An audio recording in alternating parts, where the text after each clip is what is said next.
উফ, বাবা মা যখন বার্ধক্যে উপনীত হয় তাদের কোনো কাজে নাক ছিটকাবা না, উফ শব্দটাও করবা না, উহ আহ এটাও বলা যাবে না। কথাটা কার?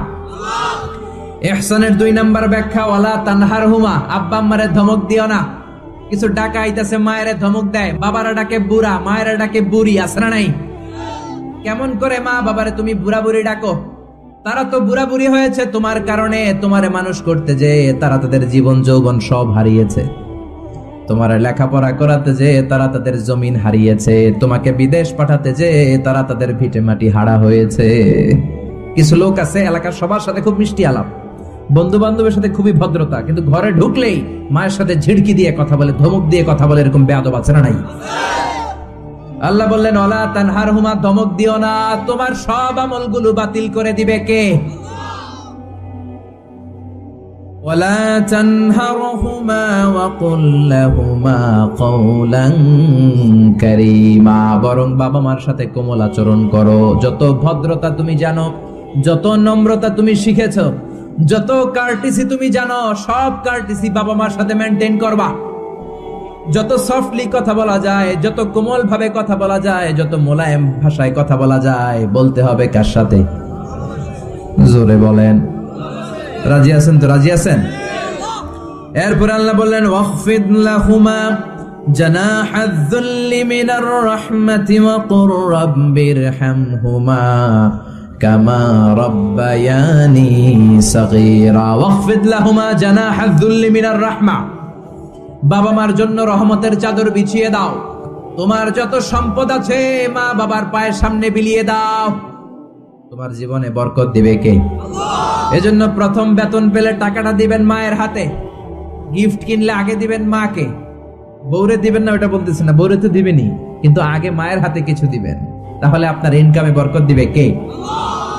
আর বাবা মা একজন কিংবা 2 জন যদি দুনিয়া থেকে বিদায় নেয়, বাবা মার কবরের সামনে দাঁড়িয়ে চোখের পানি ছেড়ে তোমরা পড়ো রব্বিরহামহুমা কামা রাব্বায়ানি সাগীরা ওয়া কুর রাব্বিরহামহুমা কামা রাব্বায়ানি সাগীরা।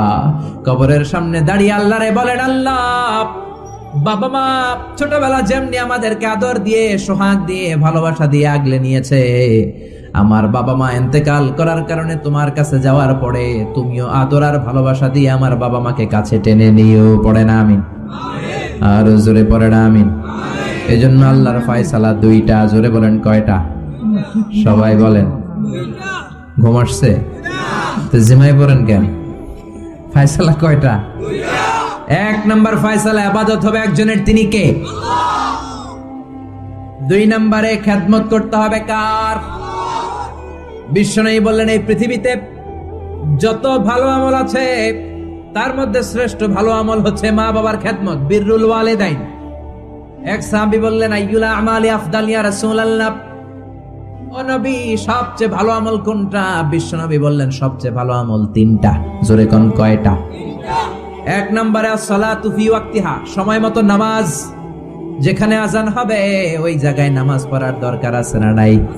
সালাতে কায়েম করো, সালাতে কায়েম করো, হবে সম্মানী তুমি, হবে জান্নাতি তুমি, হবে সম্মানী তুমি, হবে জান্নাতি তুমি, দিবে কাল হাসরে শীতল ছায়া আরশে আজিম, রব্বিয়াল আলা রব্বিয়াল আযীম। ঠিক কি না?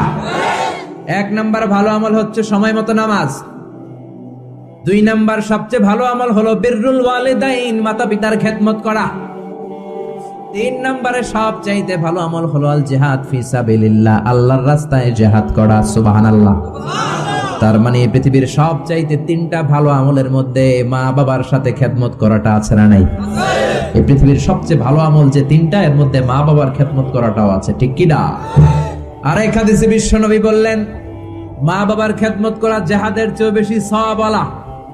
এক সাহাবী আসলেন, জা রাজুলুন ইলা রাসূলিল্লাহ ইস্তাআযিনুহুল জিহাদ, এসে বললেন ও নবী জিহাদে যেতে চাই, জিহাদে যাওয়ার অনুমতি দেন। বিশ্বনবী বললেন ও সাহাবী ঘরে আব্বা আম্মা আছে নাকি? সাহাবী বললেন আছে। বিশ্বনবী বললেন ফাফিহিমা ফাজাহিদ, ঘরে যাও, বাবা মার খেদমত করো। বাবা মার খেদমত করলে ঘরে বসেই জিহাদের সওয়াব পাবা। বাবা মার খেদমত করলে ঘরে বসেই জিহাদের সওয়াব পাওয়া যায়। চিল্লায় পড়েন আল্লাহু আকবার। এজন্য বাবা মা খুশি হলে আরশের মালিক খুশি। বাবা মা নারাজ তো আরশের মালিক নারাজ। এজন্য বিশ্বনবী বলতেন, রেদার রাব্বি ফি রেদাল ওয়ালিদ। বাবা মা যদি খুশি হয় আল্লাহ খুশি হয়। ওয়া সাখাতুর রাব্বি ফি সাখাতিল ওয়ালিদ। বাবা মা যদি নাখোশ হয়ে যায় আরশের মালিক আল্লাহ নাখোশ হয়ে যায়। এজন্য বাবা মার কাছ থেকে দোয়া নেয়ার দরকার আছে না নাই? বিশ্বনবী বলতেন, জান্নাতে দুইটা স্পেশাল দরজা আছে। একটা দরজার নাম আব্বা, আরেকটার নাম মানে আল আব, আরেকটা আল উম। এই দুইটা দরজা আমাদের ঘরে আছে না নাই? এজন্য বিশ্বনবী বলতেন, দুইটা দরজা তোমাদের ঘরে আছে। হুমা জান্নাতুকা ওয়া নারুক। বাবা মাই তোমার জান্নাত, বাবা মাই তোমার জাহান্নাম। এজন্য বাবা মার সাথে কেমন আচরণ করবা তোমাদের decision. The decision is yours. তুমি ডিসাইড করবা তুমি জান্নাতে যাবা না জাহান্নামে যাবা। আপনি কপালে যত সেজদা দেন, যত কপাল কালো বানান, যতগুলো হজ করে আল হজ টাইটেল লাগান, যত যাকাত দেন, যত আমল করেন, আপনার মা যদি আপনার উপর নাখোশ হয়ে আল্লাহর কাছে বদদোয়া দেয়, আপনার সব আমলগুলোরে বরবাদ করে দিবে কে? এজন্য বাবা মা যদি হিন্দু হয়, বাবা মা যদি নাস্তিক হয়, তারপরও মা বাবার দোয়ার দরকার আছে না নাই? বাংলাদেশে এরকম অনেক হিন্দু ফ্যামিলি আছে, ছেলে মুফাসসিরে কোরআনের তাফসীর শুই না, মুফাসসিরের হাতে হাত রেখে কালিমা পড়ে মুসলমান। এরকম হিন্দু ছেলে আছে না নাই? কিন্তু বাবা মা মুসলমান হয় নাই। এখন বাবা মার সাথে খারাপ আচরণ করা যাবে? বাবা মা যদি হিন্দু হয়, বৌদ্ধ হয়, বাবা মা যদি খ্রিস্টান হয়, সে তোমার বাবা মা, ঠিক কিনা? বিশ্বনবীর শালীর নাম আসমা। কি নাম? আসমা বিনতে আবি বকর। বুখারীর বর্ণনা। বিশ্বনবীর কাছে এসে বললেন, নবী আনা মুসলিমা, আমি মুসলিম। ওয়া উম্মি মুশরিকা, আমার মা মুশরিক। আফাসিলুহা, এখন আমি কি করব? আমার মায়ের সাথে ভালো আচরণ করব নাকি খারাপ আচরণ করব? বিশ্বনবী বললেন, খবরদার সিলিহা, তোমার মায়ের সাথে তুমি ভালো আচরণ করবা। বাবা মা মুশরিক হোক, কাফের হোক, তাদের দোয়া, তাদের আশীর্বাদের দরকার আছে না নাই? সাইয়েদনা ইব্রাহিম জালিল কাদের পয়গাম্বর, ঠিক কি না? উলুল আজমি মিনার রুসুল, খলিলুল্লাহ, মুসলিম মিল্লাতের জাতির পিতা। চিল্লায় এখন ঠিক কি না? কিন্তু ওনার আব্বারে উনি কালেমার দাওয়াত দিতে পারে নাই, দেওয়ার পরেও মানে নাই বাবার নাম আজহার। তারপরে উনি বাবার সাথে খারাপ আচরণ করেছে নাকি?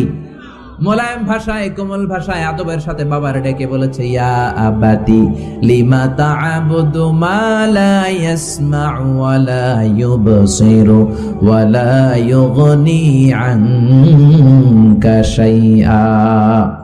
ও আমার সম্মানিত পিতা, কেন ওই মূর্তির ইবাদত করেন? 10টা হাত এরকম বের করে দিয়ে দাঁড়ায় থাকে, জিহ্বা বের করে, সামনে থাকে মিষ্টি, রসমালাই, দুধ, কিচ্ছু খেতে পারে না, মাছি বসলেও তাড়াতে পারে না, ঠিক কিনা? কেন এই মূর্তির পূজা করেন? কেন এই পুতুলের ইবাদত করেন? যে এই পুতুল কানে শোনে না, চোখে দেখে না, নিজের গায়ের মাছিটা নিজে তাড়াতে পারে? বাবারে আদর করে, যত্ন করে, সম্মান দিয়ে বুঝালেন, কিন্তু বাবার সাথে কি সাইয়েদনা ইব্রাহিম খারাপ আচরণ করেছে?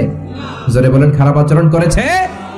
এজন্য বিশ্বনবী বললেন, খবরদার, মা বাবা কত রহমত থাকলে মানুষ বোঝে না, যখন চলে যায় তখন বোঝে, কিন্তু তখন বুঝলে লাভ হয় না, ঠিক কিনা? যতদিন বাবা মা বেঁচে থাকে বটবৃক্ষের মতো ছায়া দিয়ে থাকে, ছাতার মতো মাথার উপর দাঁড়িয়ে থাকে। ও মিয়া, বন্ধু চলে গেলে বন্ধু পাওয়া যায়, ওয়াইফ চলে গেলে ওয়াইফ পাওয়া যায়, টাকা চলে গেলে টাকা পাওয়া যায়। জনম দুঃখিনী মা যদি দুনিয়া ছেড়ে চলে যায়, মারে আর পাওয়া যায় নাকি? ওগো মা, তুমি এই ধরনের শ্রেষ্ঠ নেয়ামত, তোমারই পদ তলে রয়েছে জান্নাত।